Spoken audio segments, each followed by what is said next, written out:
अध्याय 4 श्लोक 28 दिव्य ज्ञान।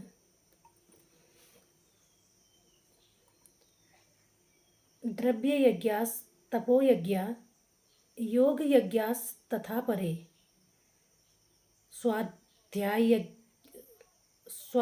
ज्ञान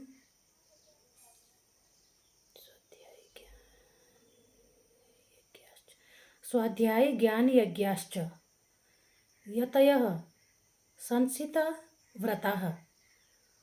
तात्पर्य, कठोर व्रत अंगीकार करके कुछ लोग अपनी संपत्ति का त्याग करके कुछ कठिन तपस्या द्वारा, कुछ अष्टांग योग पद्धति के अभ्यास द्वारा अथवा दिव्य ज्ञान में उन्नति करने के लिए वेदों के अध्ययन द्वारा प्रबुद्ध बनते हैं।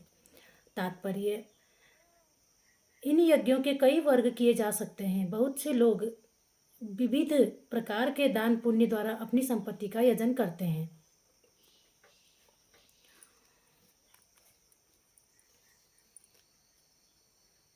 भारत में धनंजय व्यापारी या राजवंशी अनेक प्रकार के धर्मार्थ संस्थाएं खोल देते हैं तथा धर्मशाला, अन्न क्षेत्र, अतिथिशाला, अनाथालय तथा विद्यापीठ। अन्य देशों में भी अनेक अस्पताल, बूढ़ों के लिए आश्रम तथा गरीबों को भोजन, शिक्षा तथा चिकित्सा की सुविधाएं प्रदान करने के दातत्व संस्थान हैं। ये सब दान कर्म द्रव्यमय यज्ञ हैं। अन्य लोग जीवन में उन्नति करने अथवा उच्च लोकों में जाने के लिए चंद्रायण तथा चातुर्मास्य जैसे विविध रूप तप करते हैं। इन विधियों के अंतर्गत कतिपय कठोर नियमों के अधीन कठिन व्रत करने होते हैं। उदाहरणार्थ, चातुर्मास्य व्रत रखने वाला वर्ष के 4 मासों में जुलाई से अक्टूबर तक बाल नहीं काटता, ना ही कतिपय खाद्य वस्तुएं खाता है और न दिन में 2 बार खाता है, न निवास स्थान छोड़कर कहीं जाता है। जीवन के सुखों का ऐसा परित्याग तपोमय यज्ञ कहलाता है। कुछ लोग ऐसे भी हैं जो अनेक योग पद्धतियों का अनुसरण करते हैं तथा पतंजलि पद्धति ब्रह्मा में तदाकार होने के लिए अथवा हठ योग या अष्टांग योग विशेष सिद्धियों के लिए कुछ लोग समस्त तीर्थ स्थानों की यात्रा करते हैं। ये सारे अनुष्ठान योग यज्ञ कहलाते हैं जो भौतिक जगत में किसी सिद्धि विशेष के लिए किए जाते हैं। कुछ लोग ऐसे हैं जो विभिन्न वैदिक साहित्य तथा उपनिषद तथा वेदांत सूत्र या सांख्य दर्शन के अध्ययन में अपना ध्यान लगाते हैं। ऐसे स्वाध्याय यज्ञ कहा जाता है। ये सारे योगी विभिन्न प्रकार के यज्ञों में लगे रहते हैं और उच्च जीवन की तलाश में रहते हैं, किंतु कृष्ण भावनामृत इनसे पृथक है, क्योंकि यह परमेश्वर की प्रत्यक्ष सेवा है। इसे उपयुक्त किसी भी यज्ञ से प्राप्त नहीं किया जा सकता है, अपितु भगवान तथा उनके प्रामाणिक भक्तों की कृपा से ही प्राप्त किया जा सकता है। फलतः कृष्ण भावनामृत दिव्य है।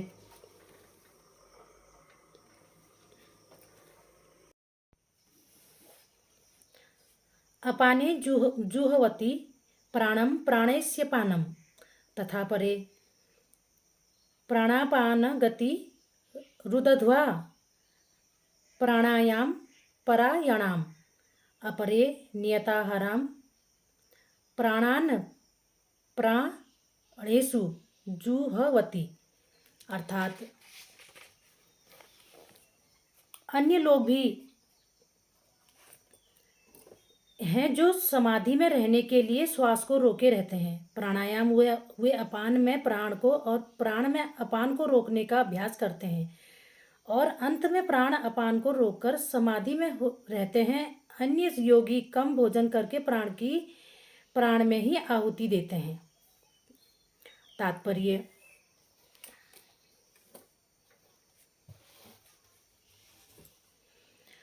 श्वास को रोकने की योग विधि प्राणायाम कहलाती है। प्रारंभ में हठ योग के विभिन्न आसनों की सहायता से इसका अभ्यास किया जाता है। ये सारी विधियां इंद्रियों को वश में करने तथा आत्म साक्षात्कार की प्रगति के लिए संस्वतः की जाती है। इस विधि में शरीर के भीतर वायु को रोका जाता है जिससे वायु की गति की दिशा उलट सके। अपान वायु निम्नगामी अधोमुखी है और प्राण वायु ऊर्ध्वगामी है। प्राणायाम में योगी विपरीत दिशा में श्वास लेने का तब तक अभ्यास करता है जब तक दोनों वायु उदासीन होकर पूरक अर्थात सम नहीं हो जाती। जब अपान वायु को प्राण वायु में अर्पित कर दिया जाता है तो इसे रेचक कहते हैं। जब प्राण तथा अपान वायु को पूर्णतः रोक दिया जाता है तो इसे कुंभक योग कहते हैं।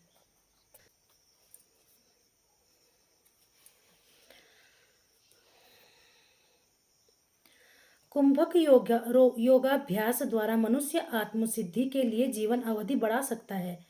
बुद्धिमान योगी एक ही जीवन काल में सिद्धि प्राप्त करने का इच्छुक रहता है, वह दूसरे जीवन की प्रतीक्षा नहीं करता। कुंभक योग के अभ्यास से योगी जीवन अवधि को अनेक वर्षों के लिए बढ़ा सकता है, किंतु भगवान की दिव्य प्रेरणा भक्ति में स्थित रहने के कारण कृष्ण भावना भावित मनुष्य स्वतः इंद्रियों का नियंता जितेंद्रिय बन जाता है। इसकी इंद्रियां कृष्ण की सेवा में तत्पर रहने के कारण अन्य किसी कार्य में प्रवृत्त होने का अवसर ही नहीं पाती। फलतः जीवन के अंत में उसे स्वतः भगवान कृष्ण के दिव्य पथ पर स्थानांतरित कर दिया जाता है। अतः वह दीर्घजीवी बनने का प्रयत्न नहीं करता, वह तुरंत मोक्ष पथ को प्राप्त कर लेता है।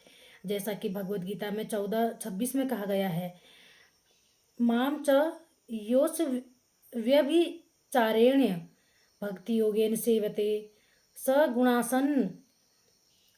गुणान संपत्तित्य तातन ब्रह्मा भुवाय कल्पते। जो व्यक्ति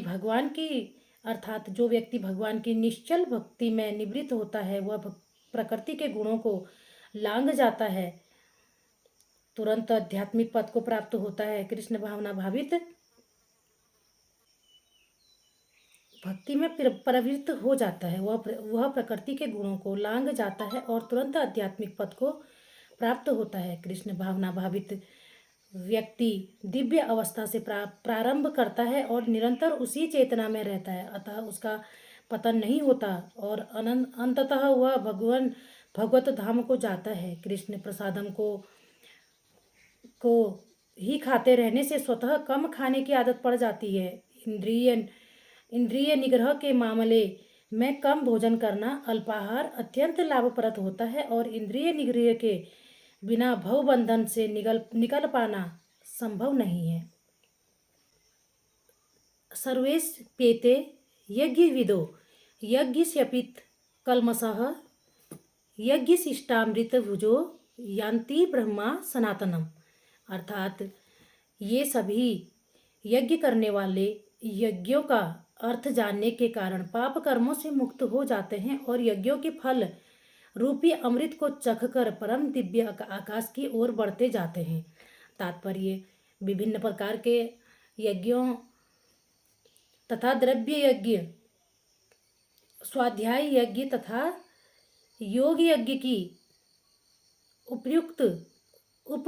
उपयुक्त व्याख्या से यह देखा जाता है कि इन सबका एक ही उद्देश्य है और वह है इंद्रियों का निग्रह। इंद्रिय तृप्ति के भौतिक अस्तित्व का मूल कारण है। अतः जब तक इंद्रिय तृप्ति से भिन्न धरातल पर स्थित न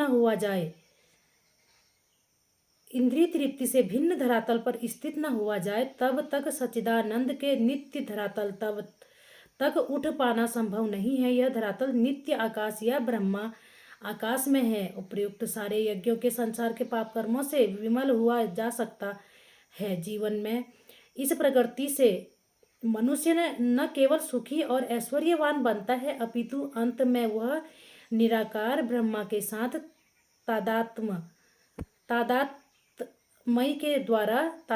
के द्वारा या श्री भगवान कृष्ण की संगति प्राप्त करके भगवान के शाश्वत धाम को प्राप्त करता है। नायम लोके सतत्य यज्ञस्य कुतो सन्यः कुरु सत्तमः। अर्थात हे कुरुश्रेष्ठ, जब यज्ञ के बिना मनुष्य इस लोक में या इस जीवन में ही सुखपूर्वक नहीं रह सकता तो फिर अगले जन्म में कैसे रह सकेगा। हे कुरुश्रेष्ठ, जब यज्ञ के बिना मनुष्य इस लोक में या इस जीवन में ही सुखपूर्वक नहीं रह सकता तो फिर अगले जन्म में कैसे रह सकेगा। तात्पर्य, मनुष्य इस लोक में चाहे जिस रूप में रहे वह अपने स्वरूप से अनभिज्ञ रहता है। दूसरे शब्दों में भौतिक जगत में हमारा अस्तित्व हमारे पापपूर्ण जीवन के बहुगुणित फलों के कारण है। अज्ञान ही पापपूर्ण जीवन का कारण है और पापपूर्ण जीवन ही इस भौतिक जगत में अस्तित्व का कारण है। मनुष्य जीवन ही वह द्वार है जिससे होकर इस भवबंधन से बाहर निकला जा सकता है। अतः वेद हमें धर्म, अर्थ, काम तथा मोक्ष का मार्ग दिखलाकर बाहर निकलने का अवसर प्रदान करते हैं। धर्म या ऊपर संस्तुतः अनेक प्रकार के यज्ञ हमारी आर्थिक समस्याओं को स्वतः हल कर देते हैं। जनसंख्या में वृद्धि होने पर भी यज्ञ संपन्न करने में हमें प्रचुर भोजन, प्रचुर दूध इत्यादि मिलता रहता है। जब शरीर की आवश्यकता पूर्ण होती रहती है तो इंद्रिय तुष्टि करने की बारी आती है। अतः वेदों में नियमित इंद्रिय तृप्ति के लिए पवित्र विवाह का विधान है। इस प्रकार मनुष्य भौतिक बंधन से क्रमशः छूटकर उच्च पद की ओर अग्रसर होता है और मुक्त जीवन की परमेश्वर का सानिध्य प्राप्त करने में है। यह पूर्णता यज्ञ संपन्न करके प्राप्त की जाती है, जैसा कि पहले बताया जा चुका है। फिर भी यदि कोई व्यक्ति वेदों के अनुसार यज्ञ करने के लिए तत्पर नहीं होता तो वह इस शरीर में सुखी जीवन की कैसे आशा कर सकता है। फिर दूसरे लोक में दूसरे शरीर में सुखी जीवन की आशा तो व्यर्थ ही है। विभिन्न स्वर्गों में भिन्न भिन्न प्रकार की जीवन सुविधाएं हैं और जो लोग यज्ञ करने में लगे हैं उनके लिए तो सर्वत्र परम सुख मिलता है। किंतु सर्वश्रेष्ठ सुख वह है जिसे मनुष्य कृष्ण भावनामृत के अभ्यास द्वारा बैकुंठ जाकर प्राप्त करता है। अतः कृष्ण भावना भावित जीवन ही इस भौतिक जगत की समस्त समस्याओं का एकमात्र हल है।